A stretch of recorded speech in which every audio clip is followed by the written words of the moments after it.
Buenas, esta va a ser la presentación de estequiometría por parte de Gregorio Pérez y de Camilo Bendorfer. Vale, para poder comenzar en los resultados del laboratorio, en la metodología, en lo que se hizo, tenemos que tener ciertas cosas claras. En primer lugar, debemos saber qué es una reacción química. Una reacción química es la forma en la que una sustancia reacciona frente a otra. En una reacción de este tipo tenemos las sustancias que reaccionan, las cuales llamamos reactivos, y las sustancias producidas, las cuales llamamos los productos. Es súper importante notar que en las reacciones químicas, a diferencia de los procesos físicos, sí se obtienen cambios en la estructura molecular de los compuestos que se trabajan. Miremos, hay varios tipos de reacción. Vamos a trabajar con dos tipos de reacción en este laboratorio. La reacción de descomposición es en la cual se descompone un solo reactivo a varios productos. ¿Cómo se hace eso? Bueno, se hace un cambio, o sea, por ejemplo, cambios de temperatura para hacer que se descomponga. Y tenemos también las reacciones de precipitación, que son las cuales, al reaccionar dos soluciones, el producto es un sólido. Acá podemos ver en la imagen un ejemplo de esta. Bueno, para el laboratorio vamos a registrar las masas que durante diferentes etapas que se utilizaron para dos reacciones diferentes, para calcular la eficacia de estas. Ahora, para hacer este laboratorio se necesita saber cómo balancear una reacción, calcular el porcentaje de rendimiento, utilizar una balanza y utilizar una porcelana para poner los compuestos y calentarlos. Además, un reloj de vidrio para que el oxígeno no se escape al hacer esta reacción. Ahora, la primera reacción.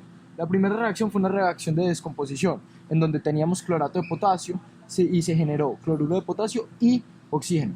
Ahora, en esta reacción se utilizó como catalizador el óxido de manganeso, dado que sin este podría ser que la reacción directamente no hubiera pasado o se hubiera demorado mucho más de lo que se demoraba ya, teniendo en cuenta que la reacción en sí tomó horas y no teníamos forma de asegurar que cesaba. Dado que el clorato de potasio mezclado con el óxido de manganeso es difícil de diferenciar del cloruro de potasio o mezclado con óxido de manganeso. Ahora, dado que no teníamos forma de asegurar que esta reacción cesó, junto a que hubo cierta incidencia de error humano y que se escapó parte del peso cuando se generó oxígeno, y que la balanza era capaz de pesar aire, se obtuvo que la eficacia que el rendimiento de esta reacción fue mayor al 100%. Esto, aunque es raro, se va a explicar un poco más adelante cuando se vean los resultados. Vale, ahora pasemos a la reacción número 2, que es una reacción de precipitación en la que sólidos diluidos en agua, compuestos diluidos en agua, reaccionan entre sí, generando este compuesto amarillo que podemos ver en el video. Para poder obtener exactamente cuánto sólido tenemos, que este sólido es yoduro de plomo, se debe de filtrar, para lo cual se usa este papel filtro en el embudo y se filtra. Pero eso no es suficiente, porque es que este papel se moja y el sólido también está mojado. Entonces, después de filtrarlo, lo ponemos en un horno para que seque completamente. Y ahí sí podremos pesarlo para medir bien qué está ocurriendo en la reacción. Al hacer los cálculos, se va a encontrar que el yoduro de sodio es el reactivo límite. Algo muy importante que tenemos que ver es que filtrar sirve para separar la mezcla entre un sólido y un líquido, mientras que decantar sirve para separar las mezclas en las cuales tenemos una mezcla heterogénea de soluciones, como por ejemplo lo es el agua y el aceite. Son cosas diferentes y hay que tenerlo en cuenta. Ahora, sabiendo qué se hizo en las dos reacciones, vamos a proceder a explicar los resultados, no sin antes ver por qué algún rendimiento nos va a dar mayor al 100%.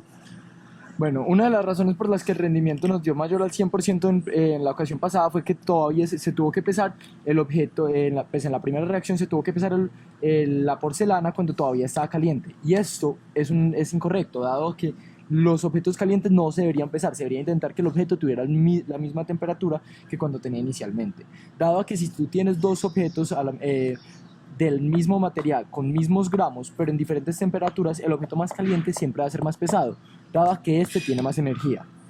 Excelente, ahora veamos nuestros resultados. Bueno, asumimos 96% de pureza para todos los compuestos e hicimos estequiometría básica basándonos en datos experimentales y después haciendo los teóricos. Bueno, tenemos en el primer experimento partimos de 2.181 gramos y lo vamos a descomponer para obtener 1.274 gramos teóricos del cloruro de potasio. Miremos que el final experimental nos da más al final teórico, es exactamente lo que nos comentaba Camilo. Por eso no hay ningún problema en asumir o en concluir que el rendimiento de la reacción será del 113%. Bueno, todo esto se puede explicar también por error humano, lo cual hablaremos un poco después. Y en la segunda reacción debemos de trabajar con la asunción o con la asunción no, porque lo sabemos, de que tenemos 0.001 mol de cada sustancia diluidos en agua. Entonces, al hacer esta estequiometría, encontramos que el reactivo límite es el yoduro de sodio, el cual nos produce teóricamente 0.23 gramos de yoduro de plomo. La masa experimental final nos dio 0.215 gramos de yoduro de plomo, lo cual nos da un rendimiento en la reacción de 93%, lo cual tiene mucho sentido y se puede explicar ese 7% en cosas como la pureza de cada compuesto y los salpiques que hubo en el laboratorio al filtrar. Bueno, ahora les compartimos nuestras conclusiones. Bueno, entonces en el laboratorio primero una de las conclusiones más grandes fue que el rendimiento puede ser mayor al 100%, aunque esto sea muy contraintuitivo. Pero esto se explica mayoritariamente por error humano, porque no puedes asegurar que la reacción cesó, porque no puedes hacer, porque también se pesó parte del aire, porque se escapó parte del oxígeno producido y entre otras cosas. Entonces aunque fuera muy contraintuitivo que el rendimiento fuera mayor al 100%, pues se tiene que investigar cómo se hubiera podido hacer en el laboratorio para poder verdaderamente medir cuánto fue el verdadero porcentaje de cloruro de potasio que se generó. Ahora, también es muy importante ver que influye demasiado como el error humano afecta las reacciones que se tuvo y el rendimiento.